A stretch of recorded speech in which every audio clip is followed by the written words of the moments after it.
शनिवार 15 अप्रैल 2023 की रात जब प्रयागराज में माफिया अतीक अहमद और उसके भाई अशरफ को गोलियों से छलनी किया गया तो जमीन पर सिर्फ अतीक ही नहीं गिरा, बल्कि उसके गिरते ही दफन हो गई वो ढेरों सियासी कहानियां भी जो अतीक ने एक गुंडे से लेकर सांसद बनने तक के अपने सफर के दौरान गढ़ी थीं।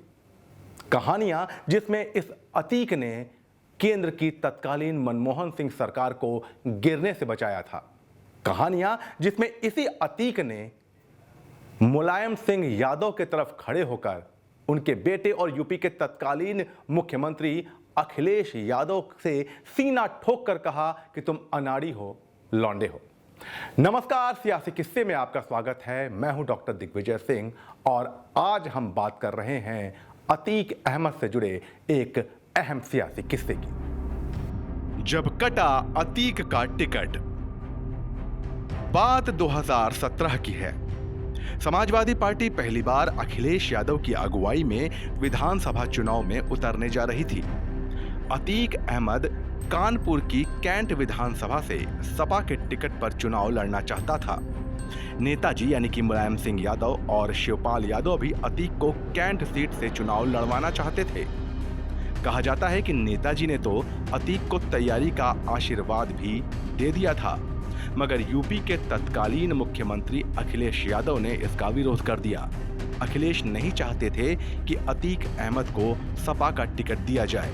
अतीक को लेकर चाचा भतीजे के बीच विवाद हो गया था। दोनों के बीच खाई इतनी गहरी हो गई कि शिवपाल ने सपा से किनारा कर लिया था।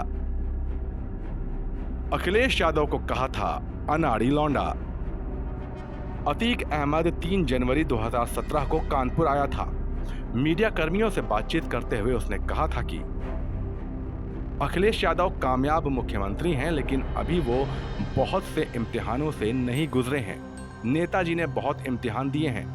अखिलेश यादव को लगता है बहुत अच्छा काम कर रहे हैं। कुछ लोग नेताजी के पास पहुंच जाते हैं और कहते हैं कि अरे साहब, अखिलेश यादव अभी बच्चे हैं और अनाड़ी हैं। उत्तर प्रदेश की भाषा में वो बोला जाता है ना कि लौंडे हैं।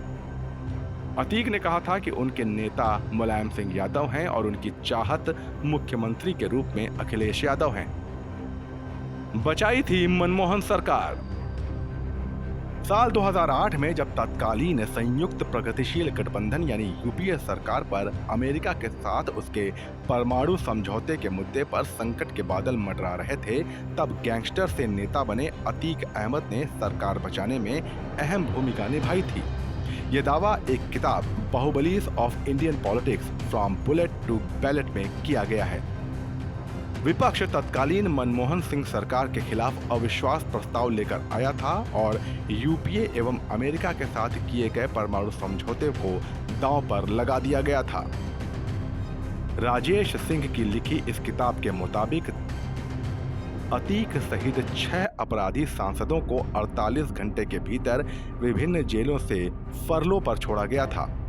इन 6 सांसदों में समाजवादी पार्टी का तत्कालीन लोकसभा सदस्य अतीक अहमद भी शामिल था, जो तत्कालीन इलाहाबाद यानी आज के प्रयागराज के फूलपुर निर्वाचन क्षेत्र का प्रतिनिधित्व कर रहा था। पुस्तक में उल्लेख किया गया है कि अतीक उन बाहुबलियों में से एक था जिन्होंने यूपीए सरकार को गिरने से बचाया था। जेल से बाहर निकाला गया था अतीक। असैन्य परमाणु समझौता करने के सरकार के फैसले पर वाम दलों ने 2008 के मध्य में सरकार को दिया अपना बाहरी समर्थन वापस ले लिया था। सिंह ने लिखा है कि लोकसभा में संयुक्त प्रगतिशील गठबंधन के 228 सदस्य थे और अविश्वास प्रस्ताव से उबरने के लिए सरकार को 44 वोट कम पड़ रहे थे। प्रधानमंत्री सिंह ने हालांकि विश्वास व्यक्त किया था कि उनकी सरकार सत्ता में बनी रहेगी। ये जल्दी ही स्पष्ट हो गया कि ये विश्वास मत कहां से आया था।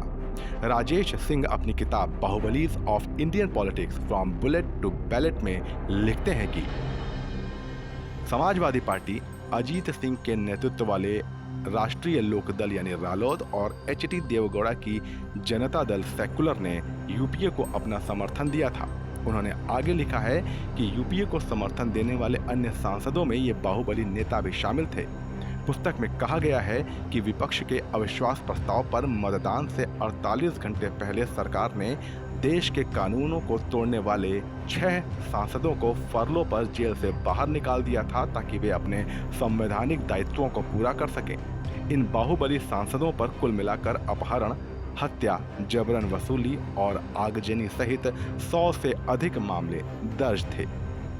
राजेश सिंह की किताब Bahubalis of Indian politics from bullet to ballot के मुताबिक इन बाहुबली सांसदों में एक उत्तर प्रदेश से समाजवादी पार्टी का सांसद अतीक अहमद था। उसने अपना वोट डाला था और वो भी संकटग्रस्त यूपीए के पक्ष में। उस समय तक अतीक खुद को अपराध और राजनीति दोनों क्षेत्रों में स्थापित कर चुका था। अतीक ने खुद की पहचान एक राजनेता, ठेकेदार, बिल्डर, प्रॉपर्टी डीलर और किसान के रूप में बनाई, लेकिन उसके खिलाफ अपहरण, जबरन वसूली और हत्या सहित गंभीर आपराधिक आरोप भी थे। अतीक की इस सियासी कहानी पर आपकी क्या राय है, हमें कमेंट सेक्शन में बताइए और ऐसे ही दिलचस्प सियासी किस्सों के लिए बने रहिए जनसत्ता के साथ। नमस्कार।